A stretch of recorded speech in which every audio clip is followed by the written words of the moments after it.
How to sell Bitcoin on Binance via P2P trading. Hey everyone, and welcome back to our channel How to Geek. In today's video, I'll simply show you how you can sell Bitcoin on Binance via P2P trading. So just make sure to watch the video till the end.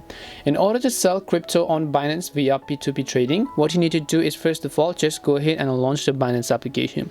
Now, if you're on Binance Lite, you want to switch to the Pro version by first tapping on the profile icon from the top left and then turning on the toggle right next to Binance Pro. And then once you've done that, right over here you'll be able to find the P2P trading section. But if you don't, then you can tap on the more option right over here. Once you tap on more options, scroll down to the trade section, and then here you'll find the option that says P2P. And as you tap on the P2P option, you'll be able to see this risk notice. Just agree and then just hit the confirm. Now what you want to do is, after this, you want to simply switch to the tab called sell, and here you'll be able to see the amount of crypto that people are selling along with the sell button right next to it. Now you also have to understand that in order to sell Bitcoin on Binance via P2P trading, you first need to have verified your KYC, your identity, and other types of verification. So if I tap on the sell button right next to it, you can just follow the instructions, complete the KYC verification, and also enable the SMS authenticator.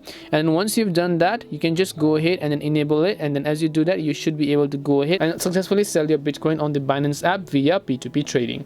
And that's all it takes to sell your cryptocurrency or Bitcoin on Binance via P2P trading. We hope the video was really helpful, and if it did help you, then make sure to leave a like and subscribe to our channel.